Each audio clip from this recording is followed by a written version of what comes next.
Bonjour à tous, bienvenue au webinaire présenté pour la NFQ. Il me fait plaisir d'être parmi vous aujourd'hui. Comme vous le savez, le webinaire est enregistré en différé et nous aurons une période de questions-réponses prochainement, donc d'ici 2 semaines. Alors, je vous invite à prendre des notes tout au long de la rencontre si vous avez des questions. Il me fera plaisir d'y répondre lors de notre période prévue à cet effet. Donc, comme je le disais, cette conférence a été montée expressément pour la NFQ en collaboration avec le Fort Santé.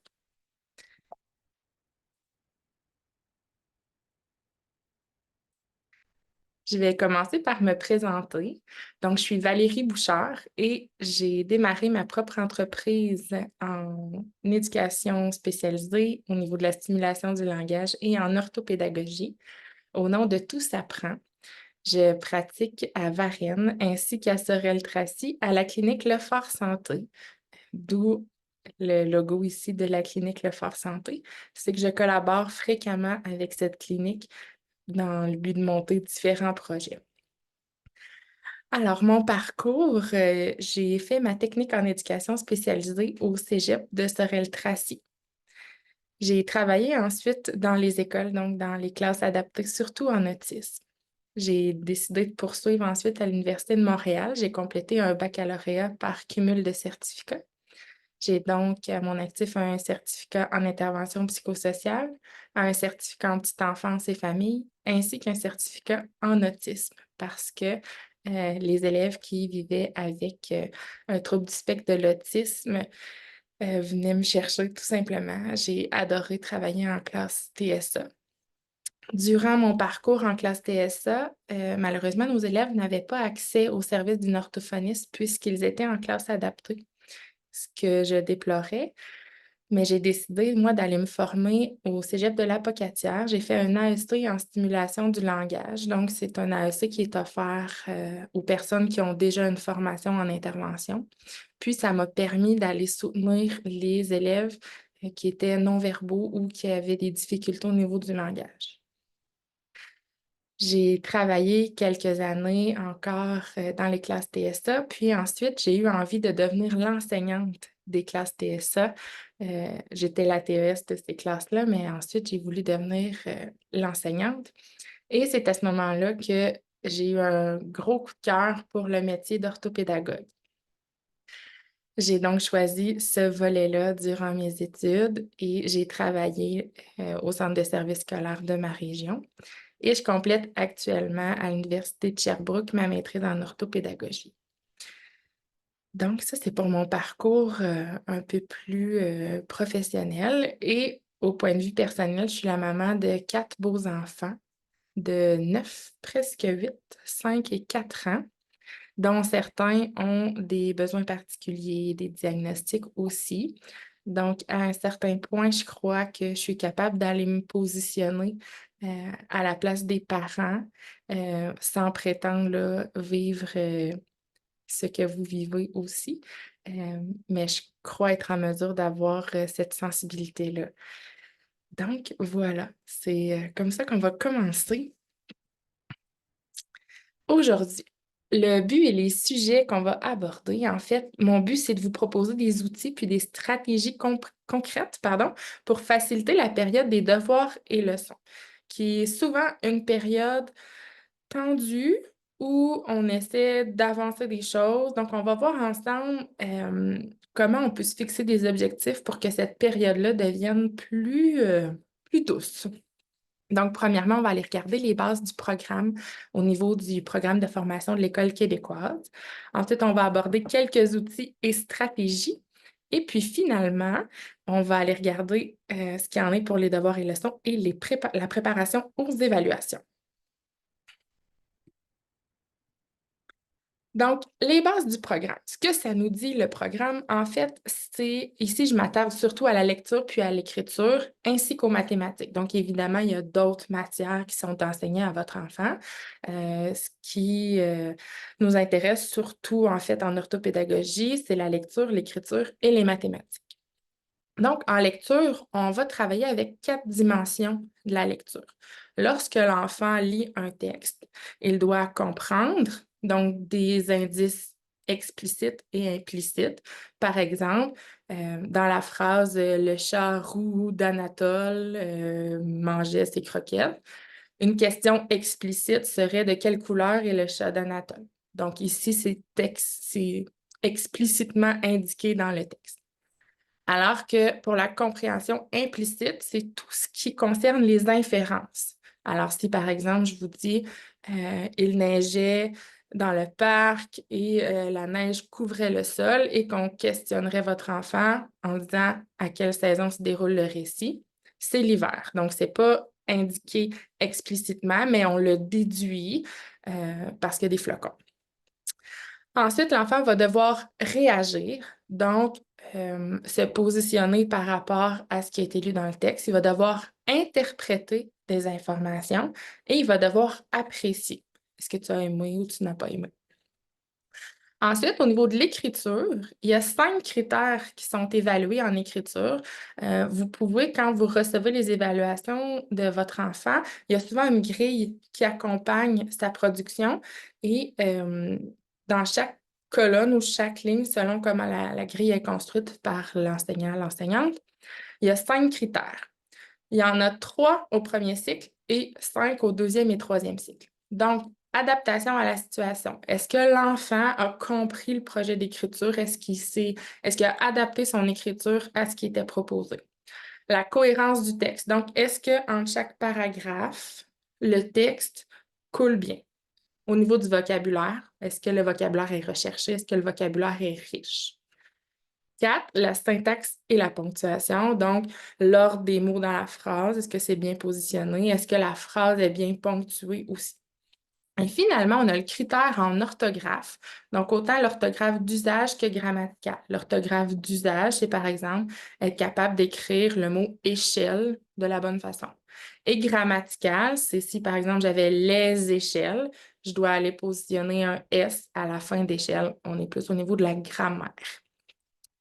Donc, peut-être que vous vous dites, on travaille les mots d'orthographe tellement fort à la maison, puis c'est un seul critère sur 5. Oui. Donc, oui, les mots d'orthographe, c'est important. Oui, il existe des stratégies, mais on peut aussi miser sur les 4 autres critères. Souvent, les enfants qui ont une dyslexie, dysorthographie avec qui je travaille, on va voir que le critère 5 est souvent assez faible, mais l'enfant va quand même avoir une note passable ou une note très acceptable, puisque les 4 autres critères vont être quand même forts. Donc, moi, dans ma pratique, je mise souvent sur les forces de l'enfant pour aller justement l'encourager et ensuite, on travaille sur les défis aussi. Mais je crois qu'on doit travailler aussi sur les forces pour être capable d'aller chercher cette petite marche de plus. Enfin, en mathématiques, on va aborder 3 compétences, la compétence résoudre, raisonner et communiquer. Donc, résoudre, là, ce sont souvent là, les examens qui reviennent là, avec plusieurs feuillets où il y a plusieurs problèmes dans un gros problème. Raisonner, on va être vraiment dans un élément. Par exemple, une évaluation de raisonner sur la fraction, alors que résoudre, on va toucher à plusieurs compétences, plusieurs connaissances. Et ensuite, communiquer, c'est d'être capable de s'exprimer en utilisant du langage mathématique. Je vous ai mis les engrenages plus bas. En fait, c'est que la première étape et la deuxième étape sont souvent pondérées au même niveau, alors que la troisième étape va valoir pour un pourcentage plus grand. Donc, c'est important d'aller travailler fort dès le départ et de ne pas se décourager. Le petit coup de la fin, le mai-juin, qui est souvent plus difficile parce que nos enfants sont épuisés, sont fatigués, est quand même important parce que c'est là où on révise un peu tout.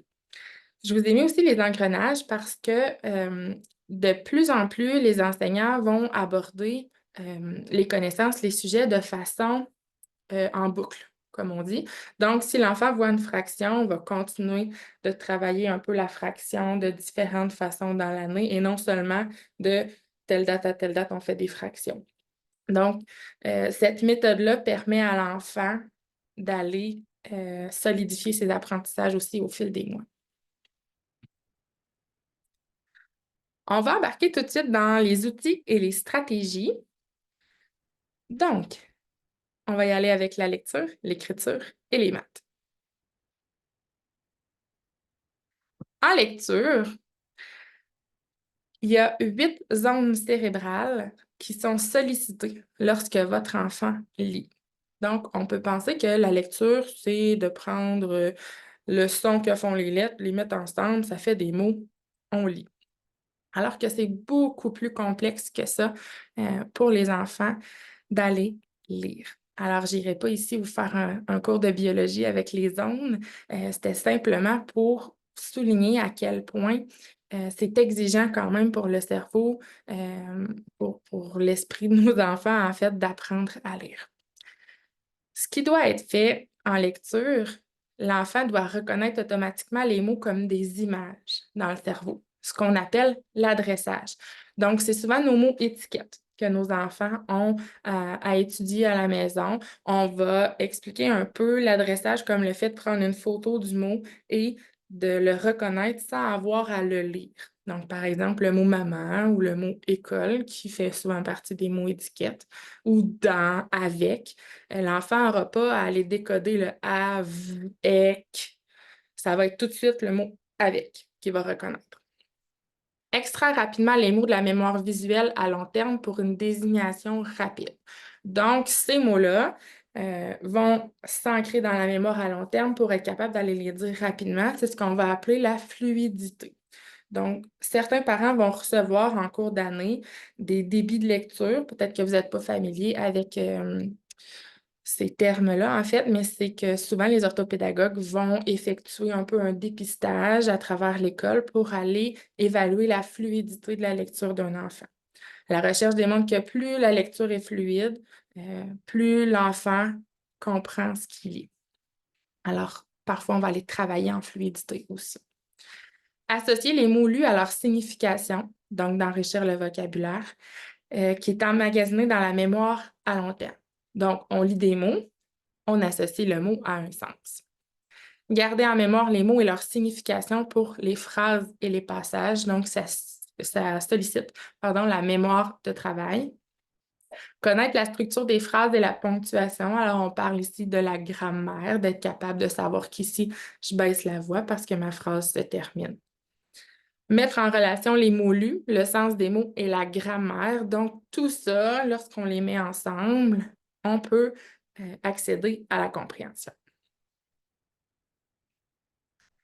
Ici, je vous ai mis une cible parce que je trouve que c'est important lorsqu'on fait vivre une activité d'apprentissage ou de révision ou même des leçons à notre enfant, d'aller cibler un objectif. Parce que, comme on l'a dit, c'est très large, puis on peut aller travailler plusieurs choses avec la lecture.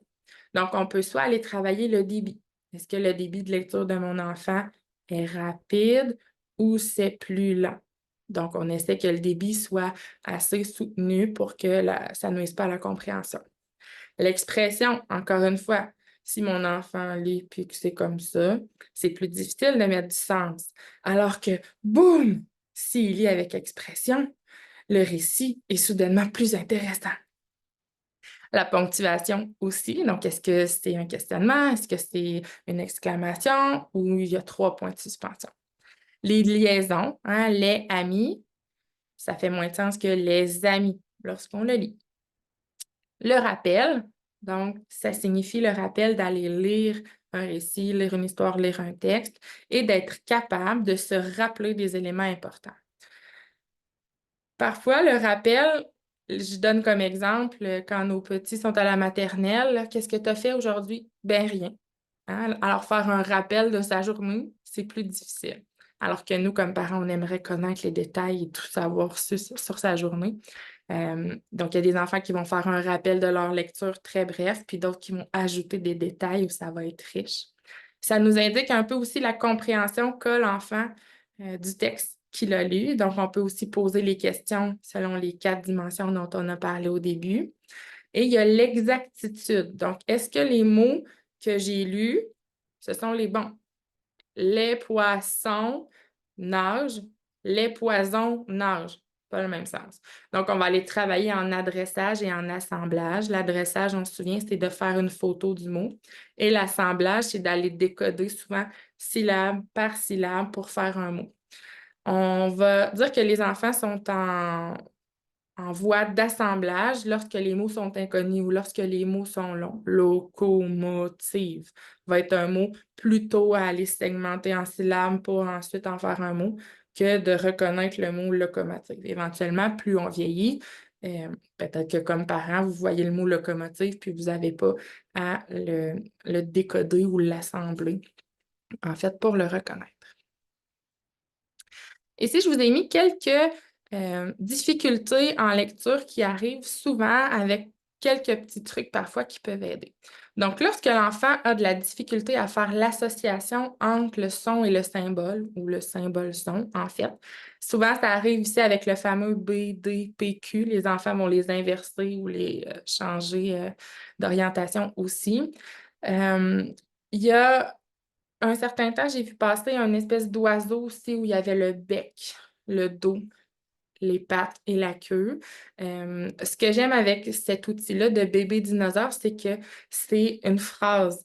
Donc, l'oiseau, selon le sens vers lequel on l'oriente, on peut mettre le bec, le dos. Donc, c'est plus, ça porte plus à confusion, à mon avis. Donc, lorsqu'on fait bébé dinosaure a perdu sa queue, là, évidemment, je suis à l'envers pour vous dans la vidéo, mais vous voyez que vous pouvez le reproduire avec vos points, le symbole. Donc, ça peut être une stratégie qu'on donne à l'enfant qui inverse les sons des symboles qu'il voit. Une autre difficulté qui arrive souvent, mon enfant lit très bien, mais il doit relire plusieurs fois ou il y a de la difficulté à se souvenir de ce qu'il a lu. Ici, ce que je travaille souvent avec les enfants, c'est de se faire un film. Donc, ce que je dis, c'est que c'est comme s'il y avait une télévision et tu dois t'imaginer ce que tu as lu dans un film. Si tu n'es pas capable de te faire un film avec ce que tu as lu, oups, on recule, on reprend. Puis éventuellement, ce qui est à travailler, c'est que l'enfant se questionne lui-même. Oh, est-ce que j'ai fait mon film? Non, pas vraiment. Donc, on va aller travailler la métacognition qu'on appelle, qui est que l'enfant se voit aller un peu comme s'il était spectateur de sa façon d'apprendre, sa façon de travailler. Ici, je vous ai mis des exemples de questions de compréhension de lecture selon les 4 dimensions aussi. Donc, par exemple, si on veut aller vérifier si l'enfant comprend de façon implicite ou explicite, on peut lui demander de décrire le personnage principal ou comment se termine l'histoire, quelle est la fin. Alors ici, on est dans plus comprendre. En bas, on va avoir interprété. Donc ici, on est beaucoup dans c'est quoi la morale de l'histoire? Pourquoi tu penses que l'auteur a écrit ce livre-là? Pourquoi le personnage a agi ainsi? Est-ce que c'était une bonne façon d'agir? Donc, on est plus dans l'interprétation. Souvent, il peut y avoir plusieurs réponses. Ça varie. Ça varie. Ça va dépendre de la justification que va avoir l'enfant. C'est surtout ce point-là qui est important. Donc, ça va être d'aller travailler avec lui à construire des réponses qui vont avoir du sens, en fait. Réagir, as-tu aimé, n'as-tu pas aimé? Comment te serais-tu senti à la place du personnage? Puis apprécier, est-ce que tu recommandes cette histoire à tes amis? C'est quoi les points forts de l'œuvre? Donc ici, on est dans apprécier. Ça va être plus des questions aussi qui vont évoluer dans le temps. Donc, au premier cycle, on va être surtout dans la compréhension explicite. Hein? Donc, est-ce que l'enfant lit la phrase? Est-ce qu'il est capable d'aller retrouver l'information dans la phrase? Je vous ai mis ici un outil qui se retrouve sur un site là, de troubles d'apprentissage à l'école. En fait, TA à l'école. Et je crois que ça peut être vraiment intéressant à aller lire. Il y a plusieurs fiches selon le cycle dans lequel se trouve votre enfant. Donc, vous pouvez, évidemment, là, la présentation va être disponible après si vous voulez venir noter les liens.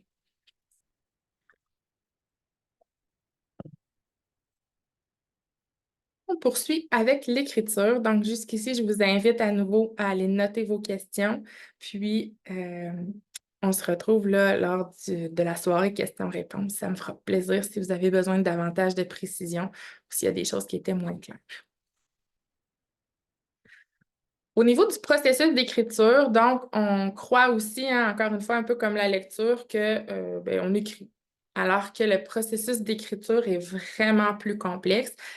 Puis les enseignants, enseignantes, de plus en plus, vont aller créer là, des situations signifiantes qui vont aller morceler là, autant dans la planification, dans la rédaction que la révision.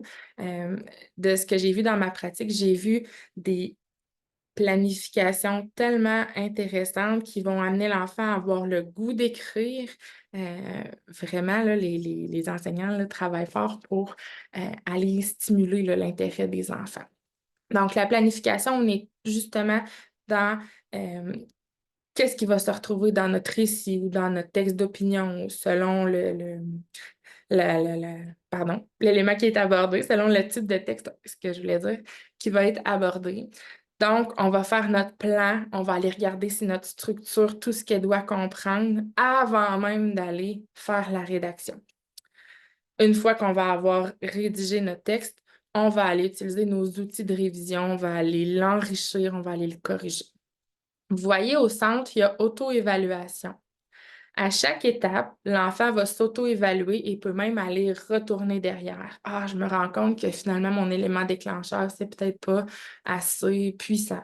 Ou, ah, j'ai peut-être pas, mon dénouement, il est peut-être pas assez intéressant. Donc, l'enfant va aller s'auto-évaluer tout au long du processus d'écriture pour aller améliorer son récit. Alors, on a plusieurs portes à aller aborder si on veut aller soutenir notre enfant. C'est là où je veux en venir, en fait. Encore une fois, je vous ai mis la cible. Ça va être important d'aller trouver ce sur quoi aller aider notre enfant. Donc, si en orthographe, ça va bien, mais on peut peut-être aller travailler, par exemple, le vocabulaire. Est-ce qu'il utilise toujours il est dans ses récits? Est-ce qu'on peut aller enrichir ces phrases?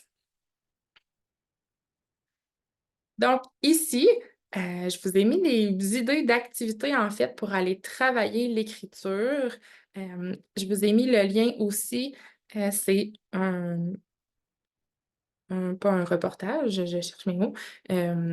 En fait, c'est un texte qui vous explique comment on peut écrire sans papier ni crayon. Donc, souvent, ce qui va rebuter les enfants, c'est «Ah, il faut que j'écrive». Alors qu'on peut aller travailler l'écriture sans utiliser de crayon parce que l'écriture, hein, c'est bien plus qu'écrire un mot d'orthographe. C'est tout le processus, les idées. Donc ici, par exemple, ce qu'on pourrait faire avec l'enfant, le soir, on fait notre lecture, on arrive au milieu du livre, on referme le livre, puis on lui demande, complète l'histoire. C'est toi qui dois terminer l'histoire. Comment ça se termine, notre histoire qu'on vient de lire ensemble? Donc ici, vous travaillez le processus d'écriture avec votre enfant. Vous le faites imaginer une fin d'histoire. On peut aller travailler au niveau de la phrase, hein, sans que ce soit au niveau des idées globales, on peut aller travailler au niveau de la phrase. Donc, je te dis une phrase. C'est qui le sujet de ma phrase? De qui est question ici? Ou on lit une phrase. OK, ajoute-moi des adjectifs dans cette phrase-là. Donc, on peut aller travailler des éléments, soit avec les classes de mots, soit avec les composantes de la phrase. On peut aussi aller développer au niveau du mot plus précisément. Donc, lorsqu'on fait des devinettes, on enrichit le vocabulaire. On peut aller travailler les synonymes, les antonymes. Donc, si je te dis joie, c'est quoi le contraire?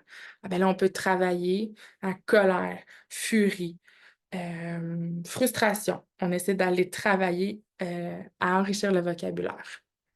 Si je te dis le mot chapeau, comment tu écrirais le son à la fin? Le son O s'écrirait E-A-U.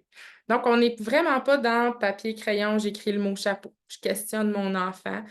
Tout ça à voix haute, si notre enfant est capable, évidemment. On lit un livre. Encore une fois, vous allez voir que lire un livre, ça revient souvent dans les recommandations. C'est vraiment un moyen qui est riche, à mon sens.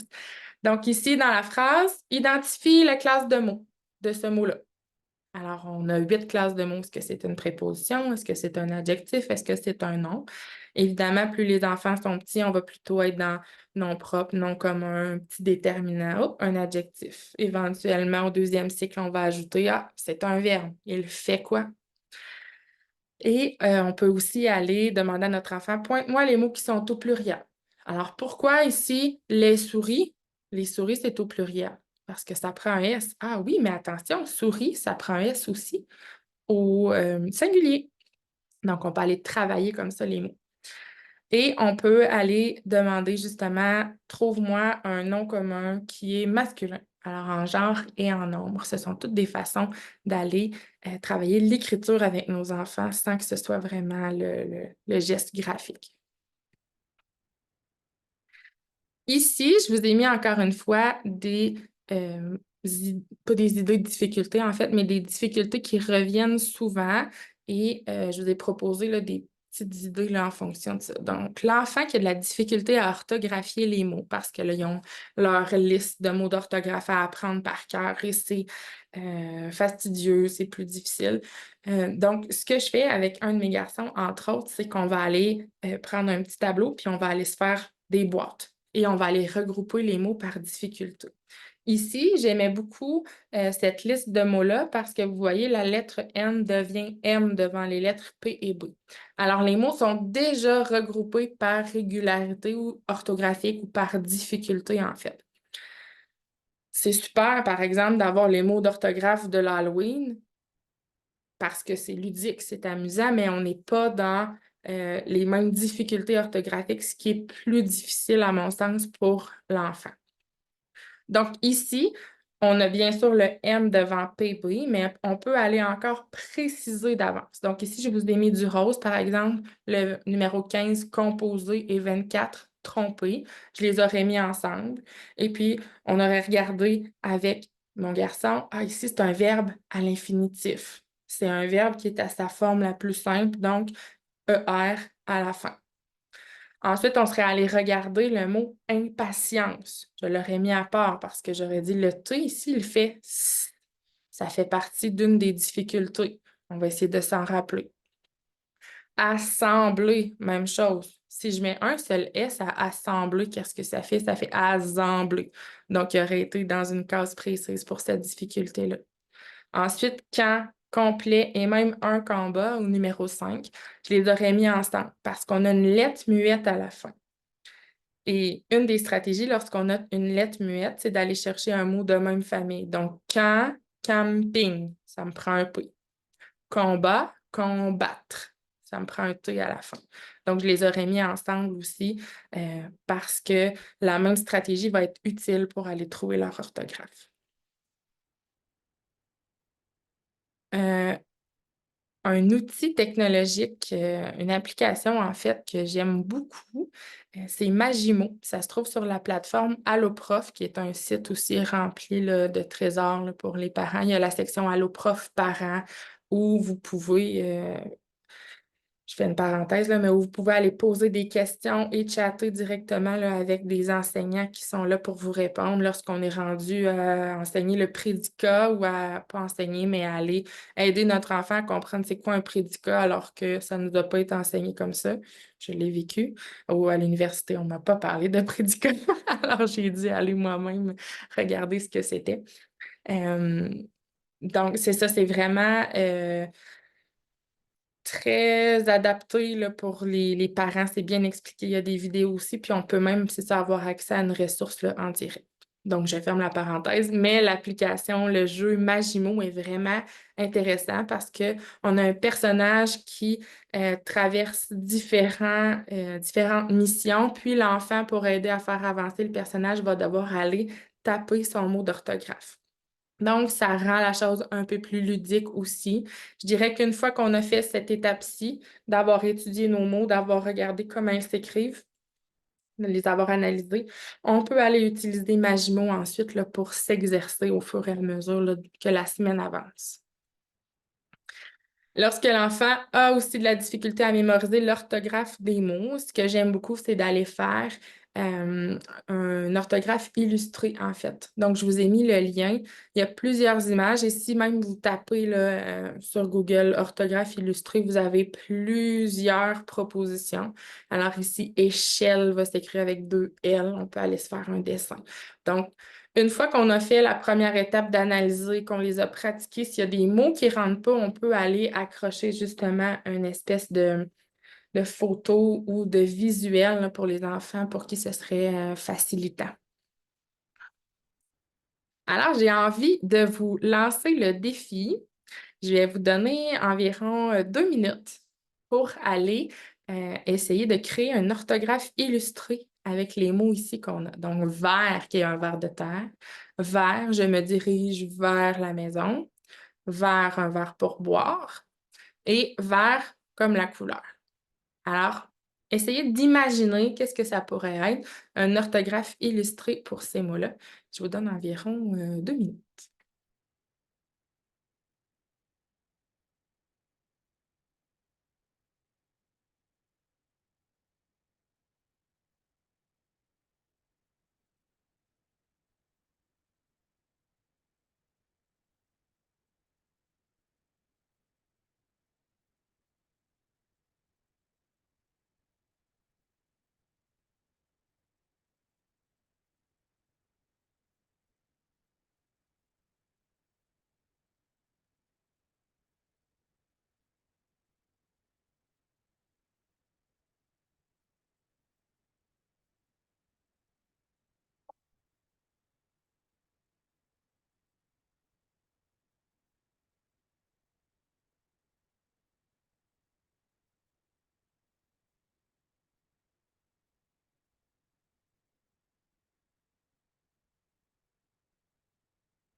Encore quelques secondes pour vous permettre de réfléchir à ce que vous feriez ou à ce que vous dessineriez. Puis, on va aller voir ce que le site Orthographie illustrée nous propose. Donc, ici, avec le R de vert, on peut aller dessiner notre petit ver de terre. Avec le S de vert pour la direction, on peut faire une flèche. Et vous voyez ici ce qui a été fait pour vert à boire et vert la couleur. Évidemment, le vert, la couleur, on peut aller aussi s'accrocher à la stratégie. Quelle serait cette couleur au féminin verte? Donc, vert prend mon thé. Prend un thé. Voilà. Donc, ça peut être une alternative intéressante pour les mots qui demeurent difficiles, pour lesquels c'est difficile d'aller accrocher du sens. Euh, donc, je pense que ça peut parler aussi aux enfants là, qui ont une facilité avec tout ce qui est visuel. On poursuit en mathématiques. Ici, je vous ai mis une roue des savoirs que j'ai trouvée sur le centre de service scolaire des couvreurs, si je ne me trompe pas. Je vous ai mis le lien en bas ici. Et je vous ai mis la roue des savoirs. Donc, en mathématiques, ici au 3e cycle, tout ce qui se trouve dans la roue va être soit enseigné ou l'a déjà été, va être solidifié. Alors, tout ce qui se trouve ici, c'est un savoir à maîtriser pour nos élèves de 6e année, vu que c'est terminal là, en 6e année. C'est beaucoup. Nos enfants et nos enseignants travaillent très fort pour arriver à donner du sens à tout ça. Alors, comment on peut aller les aider, à les soutenir, justement l'apprentissage, l'acquisition de ces savoirs-là? On va aller regarder ensemble quelques stratégies. Ici, contrairement à tout ce qui est savoir fraction et tout ça, donc plutôt les éléments conceptuels, je vous ai mis la figure, en fait, du référentiel d'intervention en mathématiques qui explique que ces trois sphères-là sont abordées lorsqu'il est temps de donner du sens à la mathématique. Donc, on va aller travailler la compréhension conceptuelle. C'est beaucoup ce qui est fait en classe. Donc, comprendre le concept de fraction, quand on a un numérateur, le dénominateur, comment est la relation entre les deux. À la maison, on va beaucoup vous donner le mandat de travailler la fluidité, c'est-à-dire la mémorisation des faits numériques, 6 x 6, 36. Donc, vos enfants vont les étudier à la maison. Et on travaille très peu la flexibilité. Donc, la flexibilité, c'est justement d'être capable de bouger les nombres dans ma tête, d'être capable de trouver plusieurs chemins pour arriver à la réponse, solutionner de différentes façons aussi. Donc, ça demande au niveau cognitif à l'enfant de bouger les nombres dans sa tête, justement. Alors, ce que je vais vous proposer, c'est justement d'aller solidifier cet aspect-là de flexibilité parce que parfois, en fluidité, on va travailler, on va travailler, on va travailler les multiplications, puis on a l'impression que ça ne rentre pas, alors qu'en allant solidifier la flexibilité, des fois, ça peut donner du sens un peu pour aller nous aider là, en fluidité. Donc, mon enfant a de la difficulté à résoudre un problème. Qu'est-ce que je peux faire? Donc, je peux aller travailler avec lui de façon à dessiner le problème, à aller illustrer les éléments de mon problème. Je peux aller manipuler aussi des objets pour être capable de donner du sens. Puis le petit bonhomme avec la bulle, en fait, c'est que le problème, un peu comme on le faisait en lecture, on doit être capable de se faire des images du problème. Je dois être capable de me raconter l'histoire de ce qui se passe dans mon problème. Ensuite, je vais aller chercher qu'est-ce que je cherche? Qu'est-ce que je veux avoir? Un nombre de pommes? Je cherche une fraction, je cherche des dollars, donc je dois aller identifier ma réponse finale doit correspondre à quoi. Et on doit aussi aller travailler encore une fois la métacognition, donc être capable de se questionner sur ce qu'on fait. Bon, je dois multiplier, mais ça me donne un nombre plus petit. Est-ce que c'est logique? Si par exemple ici, ce ne sont pas des nombres décimaux, puis que je multiplie deux nombres entiers puis que ça me donne un résultat plus petit. Il y a une erreur. C'est pas logique. Je vais essayer d'aller estimer au départ, puis si j'arrive pas près de mon estimation quand je me suis raconté le problème, peut-être que je me suis trompée à quelque part. Donc, souvent, ce qu'on voit, c'est que les enfants... Oups, ça, c'est ma bouteille d'eau au sol. Pardon.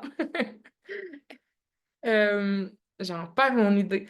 Donc, on va voir des enfants qui vont se dire, j'ai appris à faire une division à crochet, j'applique la division à crochet, voici le résultat. Les enfants n'iront pas se questionner, être un peu critiques en faire leurs résultats. Et ça, je pense que c'est important de le développer. Puis c'est vous, les parents, là, qui pouvez contribuer à ça, justement. Lorsqu'on a une difficulté, par exemple, à comprendre les fractions ou à comprendre un autre des savoirs de notre roue ici, par exemple la moyenne, ou euh, je cherche rapidement l'ordre des nombres. On peut aller utiliser du matériel concret qu'on peut manipuler. On peut ensuite passer à l'imager, donc aller dessiner des cercles dans des boîtes de disques et éventuellement au symbolique d'aller mettre des nombres. Donc, tout au long de leur parcours primaire, nos enfants doivent faire des allers-retours entre le concret, l'imagé et le symbolique. Souvent, on va avoir tendance à sortir nos centicubes quand ils sont en première année, deuxième année. On va dénombrer, on va faire des bons, on va faire des additions. Puis après ça, ben, on range les cubes. Alors qu'on devrait les ressortir quand on va faire des divisions. On devrait les ressortir quand on fait des fractions, quand on va travailler les nombres décimaux aussi. C'est pour ça que je vous ai mis la boucle, en fait, c'est que ça doit être continue et fluide dans notre façon d'aller travailler les mathématiques avec notre enfant. Difficulté à mémoriser les tables. Donc, je vous ai mis ici la table de Pythagore. Je pourrais vous partager, là, selon la durée là, de ce webinaire-là, une méthode qui est quand même facilitante pour travailler les multiplications lorsque notre enfant a des difficultés au niveau de la mémoire à retenir les nombres. Je pourrais vous la partager là, éventuellement. Et c'est vraiment aidant parce que notre enfant n'a pas à apprendre tous ces faits numériques-là par cœur, parce qu'une fois où il a compris que la multiplication, c'est commutatif, ça veut dire qu'on peut les inverser. 7 fois 6, c'est la même chose que 6 fois 7, mais ça réduit quand même là, grandement tous les faits qu'on doit apprendre.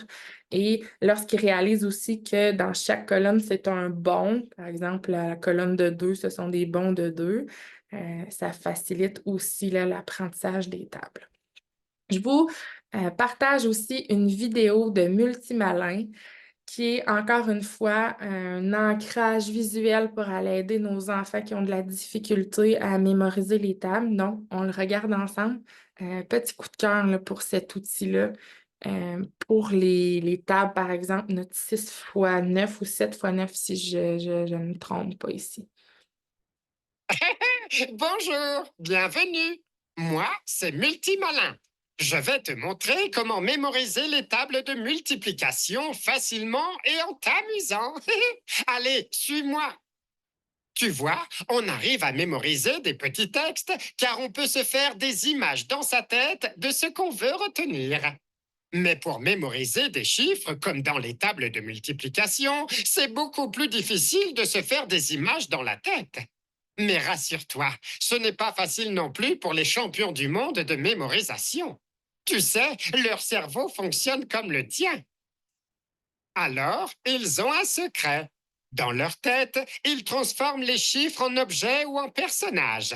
Puis, ils se racontent une histoire avec tous ces objets et ces personnages. Et le tour est joué. Eh bien, toi aussi, tu vas utiliser cette stratégie de mémorisation. Et tu deviendras un champion des tables. Par exemple, pour 7 fois 9, le 7 devient un plongeoir.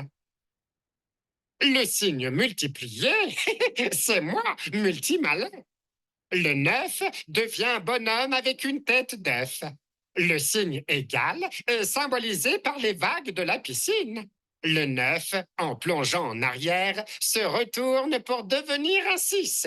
Et comme le 6 se cogne la tête sur le rebord de la piscine, il se fait des bosses en forme de 3, ce qui fait 63.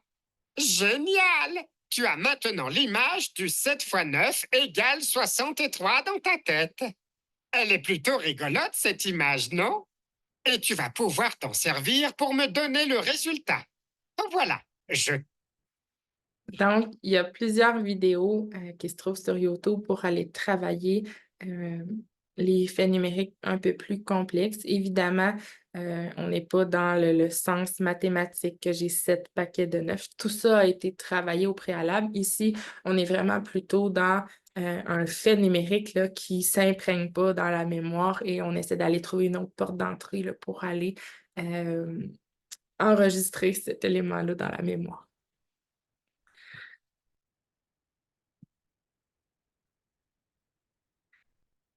Difficulté à entrevoir différentes façons de résoudre un problème. Donc ici, on est plutôt en flexibilité, hein, vous vous souvenez de mes 3 bulles, dans la façon de résoudre, de trouver des chemins différents. Alors, je vous ai mis des exemples au quotidien de comment on peut aller travailler ça. Par exemple, on est assis à la table, on est au souper, il y a combien d'orteils sous la table? Alors là, l'enfant va dire, bon, on est 3 personnes, on a 10 orteils chaque, 3 fois 10, 30. Un autre enfant pourrait dire, il y a 6 pieds, il y a 5 orteils dans chaque pied, 6 fois 5, 30. Donc, on va aller trouver un chemin différent pour aller arriver à la même réponse. C'est de cette façon-là que l'enfant va être capable de lui-même d'aller explorer différentes façons de résoudre. Alors, si vous avez une liste Encore une fois, je vous invite, là, si vous voulez, faire des pauses et faire un... Je cherche le mot pour screenshot. Désolée, ça ne me vient pas. Donc, un imprime-écran pour aller trouver des idées là, de petits problèmes là, que vous pouvez aller faire avec votre enfant pour aller travailler en flexibilité. C'est amusant sans que ce soit formel là, dans la formule devoir. Un autre coup de cœur pour cette vidéo, cette chaîne YouTube-là qui s'appelle Numberblocks, qui permet de travailler en flexibilité aussi. Chaque bloc représente une quantité et un se transforme en deux lorsqu'il rencontre son jumeau. Donc, on est vraiment là, dans cet esprit-là de flexibilité mathématique. Coup de cœur et chez mes enfants et pour la maman orthopédagogue que je suis.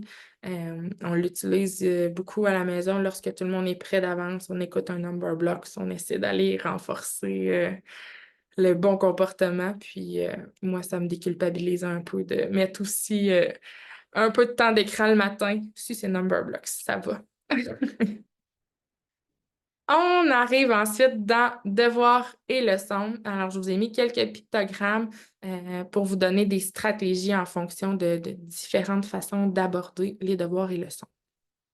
Donc, avant de commencer, devoir, on est plutôt dans un rendu écrit qui va vous permettre de voir où est rendu l'enfant, qui va lui permettre de prendre de l'autonomie, d'aller faire un peu ces tâches-là, qui va vous permettre aussi de voir comment votre enfant comprend les notions. Donc, on est plutôt là-dedans, alors que leçon, c'est plutôt de l'étude. Donc, justement, en fluidité, aller apprendre nos faits numériques, aller compter par bond de deux, aller faire nos mots d'orthographe. Donc, on est plutôt là-dedans en leçon. Pour les devoirs et leçons, structurer le temps. Hein, donc, une durée définie, je vais vous montrer là, un petit peu plus loin le nombre de temps selon l'âge ou le niveau scolaire de votre enfant. Donc, on n'y va pas dans très long parce que là, on se tire dans le pied, je pense, j'ai l'impression.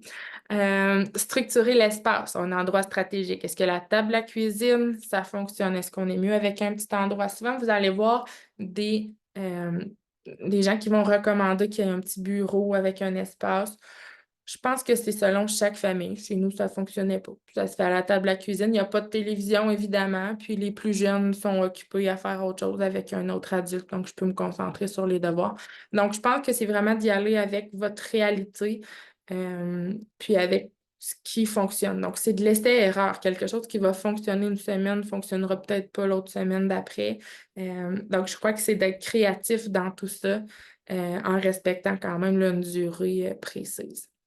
Répartir en petits moments, je pense que ça peut être quelque chose aussi qui est bien pour des enfants qui, par exemple, ont un déficit d'attention. Ça va être très exigeant de s'asseoir pendant 30 minutes et de faire devoirs et leçons. Donc, on peut essayer d'aller espacer ça. Par exemple, faire des bonds de deux dans le bain ou dans la voiture, on épelle quelques mots. Fait que je vous ai mis le petit icône là, de cellulaire.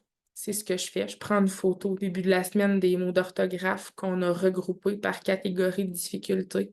Puis, par exemple, on est à une lumière rouge, mais je lui demande deux mots à m'épeler.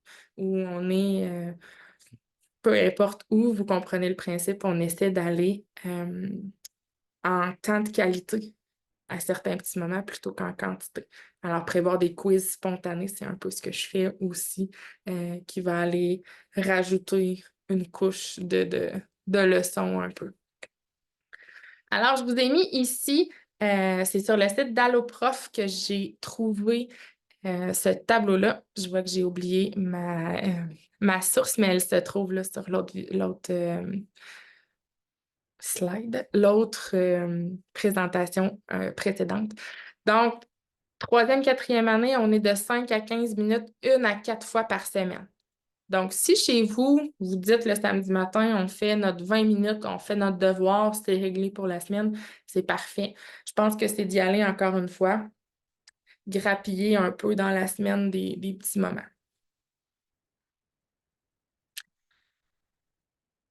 Gardez à l'esprit l'empamnésique. Donc, personnellement, pour avoir fait l'évaluation neuropsychologique d'un de mes enfants, la neuropsychologue avait sorti, mais ton garçon, à tel âge, a un empamnésique de 4.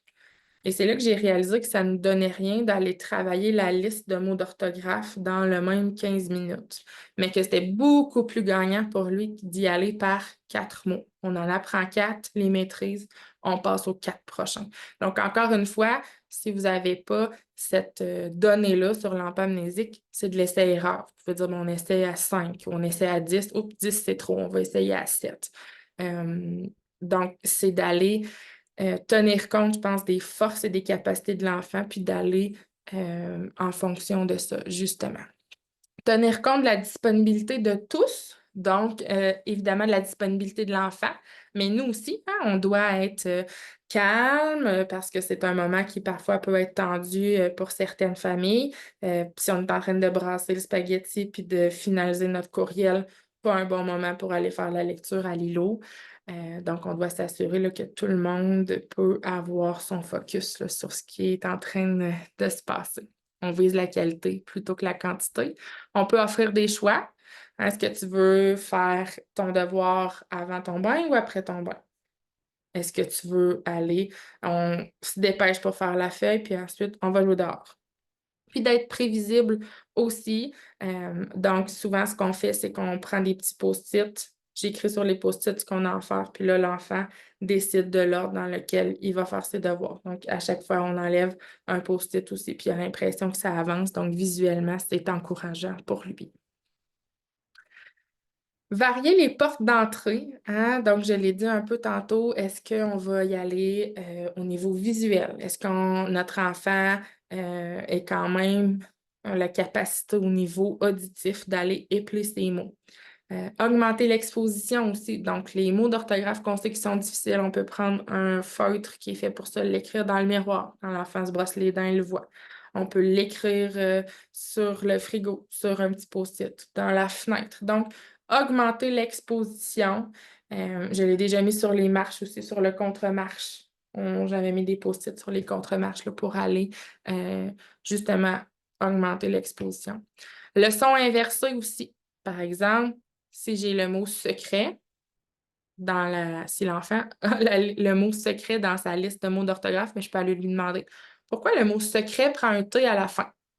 Donc là, l'enfant n'a pas à l'épeler, mais il a à m'expliquer pourquoi il mettrait un T à la fin. Ben, parce qu'au féminin, ça va faire secrète, donc je mets un T.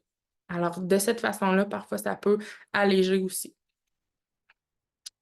Les alternatives numériques, on en a parlé un petit peu avec Magimo, puis il en existe plein pour aller travailler les multiplications, l'orthographe, un peu tout ça, là, les bons. Donc, je ne suis pas l'experte là, au niveau des applications, mais je sais qu'il en existe une multitude. On l'utilise chez nous beaucoup pour le renforcement. Donc, une fois que la feuille de devoir est faite, par exemple, ben, on peut aller un peu sur l'iPad, aller faire le petit jeu là, de multiplication. Donc, c'est ludique et c'est aussi utile. Définir les objectifs à atteindre, puis souligner l'effort. Donc, il y a des enfants pour qui ça va demeurer difficile. On n'arrivera pas au résultat qu'on espérait, mais l'enfant a quand même mis tous les efforts qu'il pouvait mettre en fonction du moment où on était.